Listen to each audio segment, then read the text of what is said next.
Welcome to Online School Assam. Online School অসমলৈ স্বাগতম জনালো। So আমি Assam Direct Recruitment 2022 যেটো grade 3 কম্পিউটাৰ স্কিল টেষ্ট হ'ব আমি হেতুৰ ওপৰত সিৰিজ এটা বনাই আছো। So আমি অলৰেডি ফাৰ্স্ট সিৰিজ পাৰ্টত আমি মাইক্ৰোসফট ওয়াৰ্ডৰ বিষয়ে পঢ়াইছো। তাত তিনটা বা চাৰিটা ভিডিও আছে, তাত বেসিক্স আছে আৰু কিছুমান কোৱেশ্চন আহা বা প্ৰেক্টিস পেপাৰ আমি ওপৰত ভিডিও বনাইছো, আপোনালোকে চাই ল'ব পাৰে, প্লেলিষ্টতো চাই ল'ব পাৰে। ঠিক আছে, এতিয়া আমি লাষ্ট ভিডিওটো কিহৰ ওপৰত আহিছো, মাইক্ৰোসফট এক্সেলৰ ওপৰত কৰিছিলো।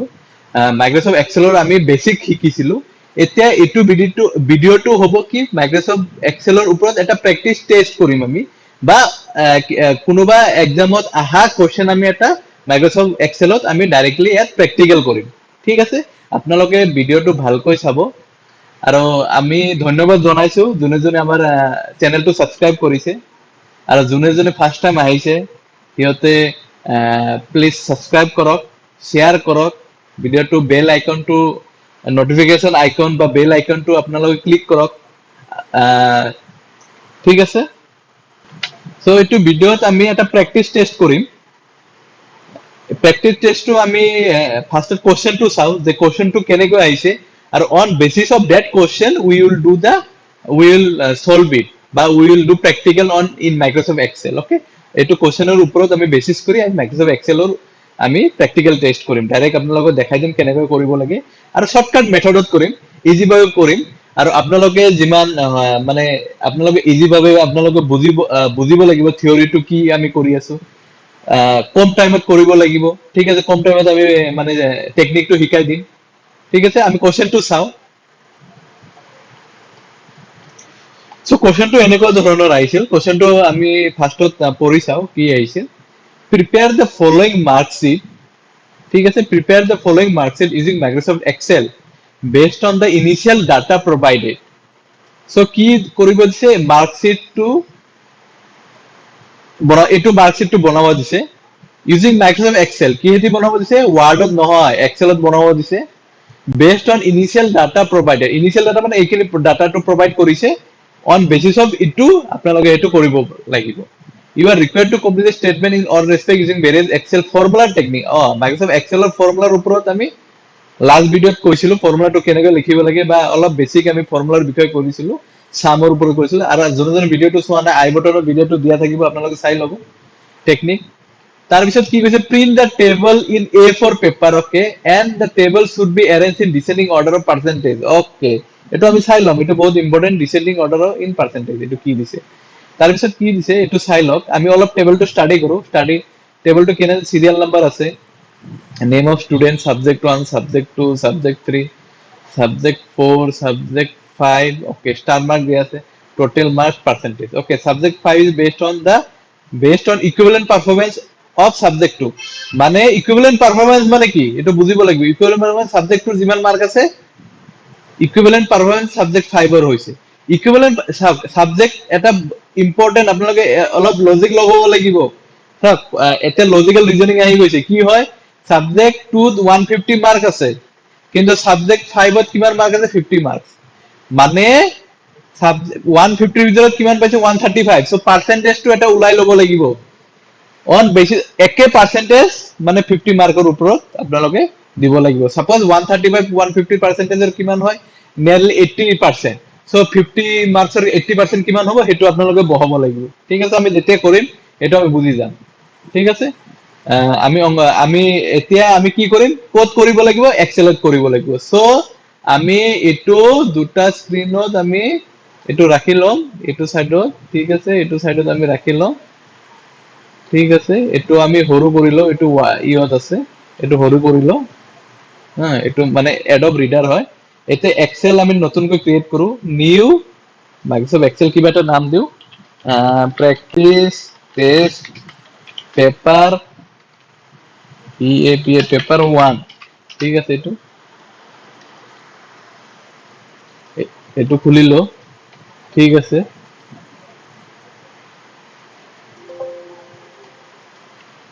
এটা বস্তুটো সো আমি কেনেকৈ কৰিম, ফাৰ্স্টত ইটো আমি বস্তুটো যেটো ইনিশিয়াল ডাটা আছে আমি হেতু বনাই লম। তাৰ পিছত আমি যি কৰিব যে হেবিলাক কৰিম। ইনিশিয়াল ডাটাটো চাওক। সো ওপৰত এটা কি আছে, মাৰ্ক স্টেটমেন্ট এটো লিখিব লাগিব সো আপোনালোকে কি কৰিব ফাৰ্স্ট रो টু এৰি দিব ঠিক আছে ফাৰ্স্ট रो টু এৰি দিব ঠিক আছে ফাৰ্স্ট এটো এৰি দিব এৰি দিখিনি নেক্সট ফাৰ্স্টত কি দি আছে সিৰিয়াল নাম্বাৰ সব মই যেনেকৈ কৰি আছে এনেকৈ কৰি যাব ঠিক আছে আপোনালোকে বহুত কম টাইমত কৰিব পাৰিব নেম অফ স্টুডেন্ট মই লিখিলো তাৰ পিছত নেক্সট আপোনালোকে এটা ফৰমেটিং নকৰিব ঠিক আছে লিখি যাওক SUB the subject 1 ব্র্যাকেটত 100 এটা সব এইবিলাক সব একে আছে মই লিখিলো সাবজেক্ট 2 SUB the subject 2 ব্র্যাকেটত আছে 150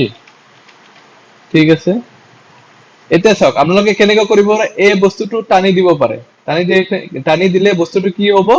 একেলগে আহি যাব ঠিক আছে সাবজেক্ট 2 এটো সাবজেক্ট 2 লিখিলো এটো এডিট কৰিব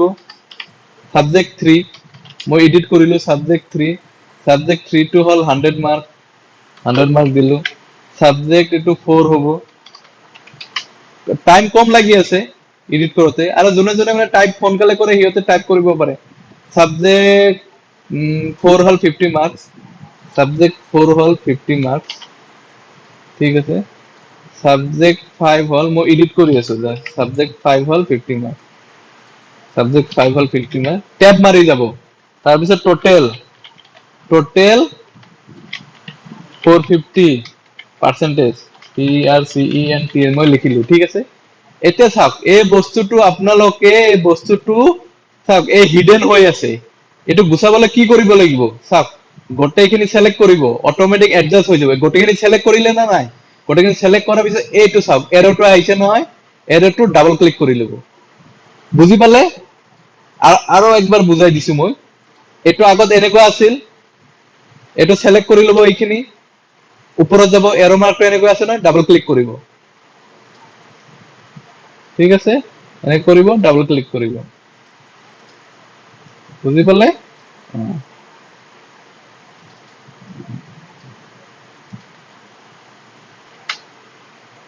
এনেকৈ গোটেইখিনি সিলেক্ট কৰিব ডাবল ক্লিক কৰিব সো এডজাস্ট হৈ যাব ঠিক আছে এতিয়া আমি নামটো স্টাৰ্ট কৰো 1 সাপোজ আগত ডাটাখিনি ভৰাই লব ঠিক আছে মনোজ ঠিক আছে মই ডাটাখিনি ভৰাই আছো আপোনালোকে চাই লওক ভিডিওটো ফৰৱাৰ্ড কৰো এটা চাওক মই ডাটাখিনি এইখিনি ভৰালো ঠিক আছে এতিয়া চাওক 1 2 3 4 আছে আপোনালোকে 1 2 3 4 লিখিব পাৰে কিন্তু এক্সেলত শৰ্টকাট আছে এক্সেলত হেই কাৰণে এক্সেলটো হেই কাৰণে আমি ইউজ কৰো এক্সেলত শৰ্টকাট আছে কি কৰিব চাওক মই ভালকৈ দেখাই দিছো মই জুম কৰি দেখাই দিছো আপোনালোকক জুম কৰি দেখাই দিছো কি কৰিব ফাৰ্স্টত আপোনালোকে কি কৰিব 1 2 লিখি লব লিখি লৈখিনি এই দুটা সিলেক্ট কৰিব 1 2 সিলেক্ট কৰিব তাৰ এটো আছে নহয় চাওক এৰো চিনটো চেঞ্জ হৈ যায় আছে প্লাস চিন আহি আছে কলা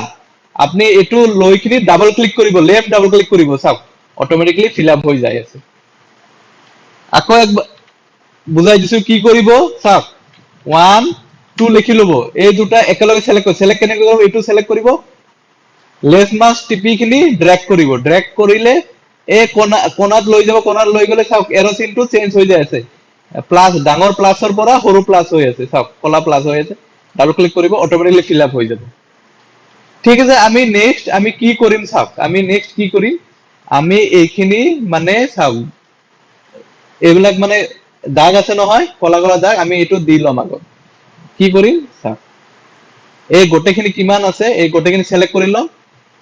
যাব ফন্টৰ তলত চাওক কি আছে বৰ্ডাৰ্স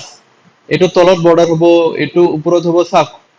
অপশনটো এটো মনত ৰাখিব অল বৰ্ডাৰ্স মানে গোটেইখিনি এনেকৈ হ'ব ঠিক আছে এনেকৈ আহিব আৰু আপোনালোকে বৰ্ডাৰ যদি নিদিয়ে প্ৰিন্টতো বৰ্ডাৰ নাহে সেই কাৰণে আপোনালোকে সিলেক্ট কৰি লব কি কৰিব এই গোটেইখিনি সিলেক্ট কৰি কিনি কি কৰিব বৰ্ডাৰ দিব এইখিনি কি অল বৰ্ডাৰ দিব চাইছে ধুনিয়াকৈ আহি গৈছে আৰু এতিয়া যদি আমি মাজত সেন্টাৰ কৰো চাওক এটো আছে সেন্টাৰ এটো আছে মাজত দিব ঠিক আছে এনেকৈ কৰি লব ধুনিয়াকৈ হ'ব ঠিক আছে এটো আছে এতে ওপৰত হেডিংটো কি আছে হেডিংটো কি লিখিম আমি MARK marks statement of final examination 2021 2021 লিখি ল'ব ঠিক আছে কিন্তু হেডিংটো একদম মাজত আছে সো কি কৰিব চাওক এইখিনি লৈকে টেবল আছে না নহয় এই গোটেইখিনি সিলেক্ট কৰিব গোটেইখিনি সিলেক্ট কৰি এটো মাৰ্জ আৰু সেন্টাৰ চাওক মাৰ্জ আৰু সেন্টাৰ এটো ক্লিক কৰিব অটোমেটিক্যালি আহি যাব সো এই ফাৰ্স্ট কলমটো কি বোল্ড কৰিব লাগে সো এটো সিলেক্ট কৰিব এনেকৈ সিলেক্ট কৰিব বোল্ড কৰিব ঠিক আছে আৰু এই বস্তুটো মোৰ ইমান ই নালাগে এনেকৈ লম কিন্তু এটা বস্তু কি চাইছে না এটো হিডেন হৈ আছে সো এটো গুছাবৰ কাৰণে কি এইখিনি ফাৰ্স্ট কলমটো সিলেক্ট কৰিব ৰ‍্যাপ টেক্সট মানে টেক্সটটো আপোনালোকৰ ৰ‍্যাপিং কৰি লব ৰ‍্যাপিং কৰি মানে এই মানে সেলৰ ভিতৰত এডজাস্ট হৈ যাব আপোনাৰ ভিতৰত ঘুমাই না থাকে দেখা মানে আগত কেনেকুৱা আছিল আমি দেখা পোৱা নাছিলো কিন্তু এতিয়া ভিতৰত ঘুমাই না যায় এটো ৰ‍্যাপিং কৰিব মানে অটোমেটিক্যালি এডজাস্ট হৈ যাব ঠিক আছে বুজি পালে এতিয়া আমি কি কৰিম এতিয়া চাওক আপোনাৰ ফাৰ্স্ট কাম কি এই টেবল গোটেইখিনি ফিল আপ কৰিব কাৰণে so subject 5 mark is equivalent to performance of subject 2 mark so মই কি কৈছো যে subject 5 so মই মানে বস্তুটো আপোনালোকক বুজাই দিও কেনেকৈ হ'ব subject 5 is equivalent to mark of subject 2 কিন্তু subject 5 আৰু subject 2 mark ৰ ডিফাৰেন্স আছে হয় না নাই 50 mark আৰু 150 mark মানে এটা স্টুডেন্টে 150 ৰ ভিতৰত কিমান পাইছে 135 mark মানে পার্সেন্টেজটো কিমান মই পার্সেন্টেজটো কেনেকৈ ওলাম equal to মই 135 divided by 150 লিখিলো ঠিক আছে 155 থাক মই কি লিখিছো equal to 135 divided by 150 mark মানে কি 90 mark 90% into 100 কৰিলে আপোনালোকে into 100 কৰিলে কি হ'ব 90% মানে 150 ৰ ভিতৰত 90% পাইছে তেনেহলে 50 ৰ ভিতৰত 90% কিমান হ'ব আপোনালোকে উলাই লব equal to 90% into 50 into মানে চাওক কম্পিউটাৰ into মানে স্টাৰ into 50 কিমান মাৰ্ক পাবো 45 মাৰ্ক পাবো সো আমি এটো গোটেইখিনি কাৰণে কেনেকৈ কৰিম এটো এটা কাৰণে মই আপোনালোকক বুজাই দিছো কিন্তু গোটেইখিনি কাৰণে কেনেকৈ কৰিম আপোনালোকে এটা নতুন কলম বনাই লব ঠিক আছে এই নতুন কলমটো আপোনালোকে দেখাব নালাগে এটা অপচন আছে হাইড বুলি হাইড কৰি আপোনালোকে প্ৰিন্ট কৰিব পাৰে ঠিক আছে এটো দেখো এটো কিন্তু ক্যালকুলেশন কাৰণে ইজি হ'ব কিহৰ কাৰণে চাও মই গোটেইখিনিৰ কাৰণে মই পাৰ্সেন্টেজ ওলাব লাগে হয় না নাই ইকুৱেল টু কি কৰিম 135 ক'ত আছে D3 ত আছে চাওক ফৰ্মুলাটো মই কেনেকৈ মাৰি আছো ডিভাইড বাই কিমান মার্ক 150 ঠিক আছে 150 into 100 ওলাই যাব ইজি ওলাই যাব ঠিক আছে না নাই হয় আপোনালোকে পার্সেন্টেজ ওলাব নালাগে পার্সেন্টেজ ওলালে ঠিক আছে এনেকৈ ৰাখি দিব কিহৰ কাৰণে ক্যালকুলেশন ইজি হ'ব এটো লিখিলে তাৰ পিছত এটো সিলেক্ট কৰি কিনি এই কোণাত যাব ঠিক আছে ডাবল ক্লিক কৰিব চাওক গোটেইখিনি পাৰ্সেন্টেজটো কি হৈ আছে ফিল আপ হৈ আছে গুড কেনেকৈ কৰিব আকৌ দেখাই দিছো এটো ফৰ্মুলাটো লিখিলে এই কোণাত যাব ডাবল ক্লিক কৰিব পাৰ্সেন্টেজ মানে 0.9% সো ইকুৱেল টু 50 হ'ব সো কি কৰিম আমি ইকুৱেল টু এটো যে आंसर ওলাইছে ইনটু 50 কৰিম ইকুৱেলেন্ট মাৰ্ক হৈ যাব তাইছে এই গোটেইখিনি আমি এনেকৈ কৰিছো কিন্তু আমাক কি লাগে আমাক মানে ইমান ডিজিট আমাৰ অকল হাইয়েস্ট দুটা ডিজিট লৈকে থাকে সো হোমত যাব এই অপশনটো আছে চাইছে নাম্বার এই অপশনটো আছে আচ্ছা ডিক্রিজ ডেসিমেল আৰু এটো ইনক্ৰিজ ডেসিমেল ডিক্ৰিজ ডেসিমেল মানে ডেসিমেল পয়েন্টটো ডিক্ৰিজ কৰিব বা এটো কৰিব ঠিক আছে মই এনেকৈ ৰাখিছো সেম এটো মই ডিক্ৰিজ কৰিম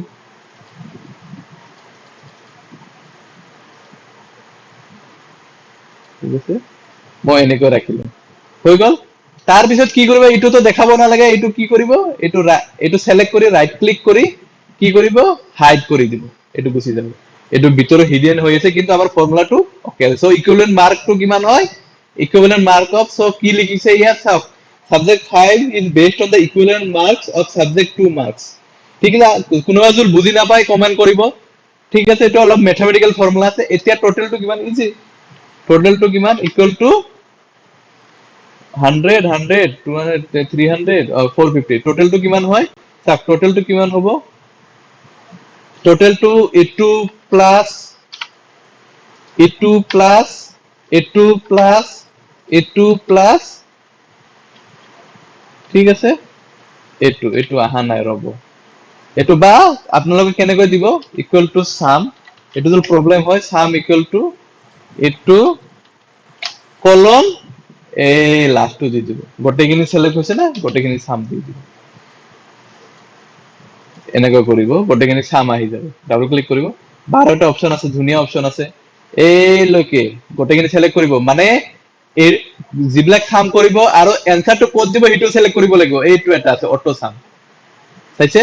এটো এটা আছে অটো সাম মই জুম কৰি দেখাইছো এটো কোড আছে অটো সামত আছে চাইছে অটো সাম দিব এটো কৰিব একে আনসাৰ ওলাব এটো ডাবল ক্লিক কৰিব একে ওলাই sum equal to C C auto sum দিজি আপোনালোক ফর্মুলা মাৰিব না লাগে চাইছে অটো সামটো কেনেকৈ হয় সাব আপোনালোকে এটো কৰিব আৰু এটা ব্ল্যাঙ্ক সেলও সিলেক্ট কৰিব ঠিক আছে অটো সাম আপোনাক ইফালেও কৰিব পাৰে ইফালে যদি মই সাম কৰো এনেকৈ এটা ব্ল্যাঙ্ক সেল সিলেক্ট কৰিলো অটো সাম এনেকৈ হ'ব ঠিক আছে এটো ওলাব না লাগে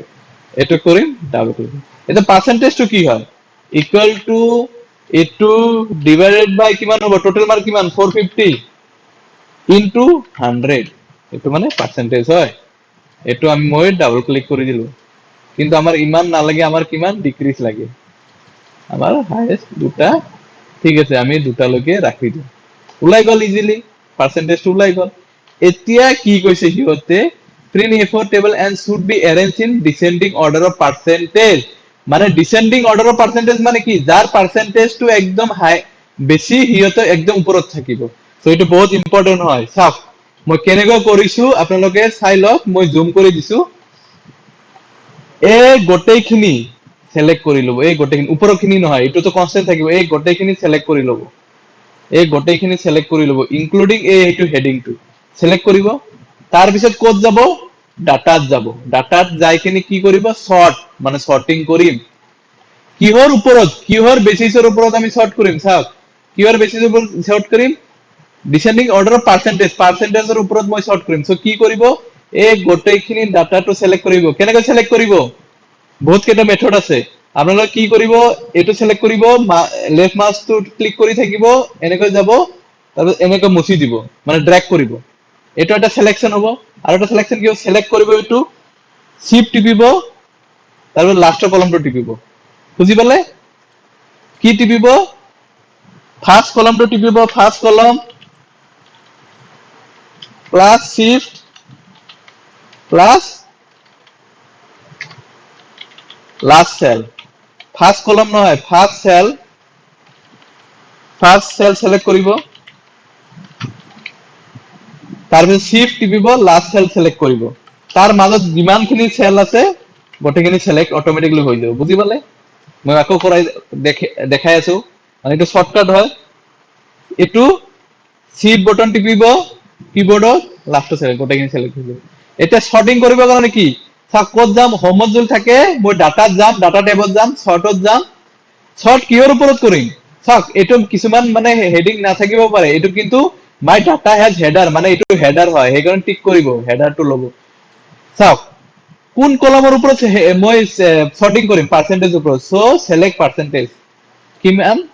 ডিসেন্ডিং অর্ডার মানে লার্জেস্ট টু স্মলেস্ট হ'ব বুজি পালে সাক ম্যাজিক জাদু গোটেইখিনি সো এটো আপোনালোকে প্রিন্ট কৰিব পাৰিব কন্ট্ৰোল পি টিপিব এটো প্ৰিন্ট কৰিব লাগিব ওকে আপোনালোকে বুজি পালে অলপ টেকনিক্যাল আছিল কিন্তু জুনে জুনে বুজি পোৱা নাই ভিডিওটো অলপ ৰিপিট কৰি চাই লব বা বহুতবাৰ চাব বা আপোনালোকে তথাপি বুজি পোৱা নাই কমেন্ট আমাক কমেন্ট কৰিব আমি নিশ্চয় ৰিপ্লাইটো দিম সো ধন্যবাদ এটো ভিডিওটো ফাৰ্স্ট এটো প্ৰ্যাকটিস পেপাৰ টেস্টৰ ভিডিও মই বহুত শর্টকাট টেকনিকও শিকালো বহুত ম্যাথমেটিক্যাল টেকনিকও শিকালো আপোনালোকে এটো বস্তুটো হেনেকৈ সলভ কৰিব একদম ইজিলি হৈ যাব ঠিক আছে ওকে এটা মানে ই নাই ইয়াৰ ঠিক আছে মই কিবা এটা মাৰ্ক দিও 85 মাৰ্ক দি দিলো ঠিক আছে এটো আহি যাব কিন্তু এটো আকৌ ৰব সৰ্ট কৰিব লাগিব so sort percentage largest automatically এটো হৈ যাব এটো হ'ব আপোনাৰ প্ৰথম ফাইনাল আনসাৰ ঠিক আছে সো ধন্যবাদ আপোনালোক যোনজন নতুন আছে সাবস্ক্ৰাইব কৰক আমাক চেনেলত শেয়াৰ কৰক এটো ভিডিওটো ফ্ৰেণ্ডৰ মাজত শেয়াৰ কৰক আপোনালোক কমেন্ট কৰক আৰু কি কি ভিডিও লাগিব সো okay bye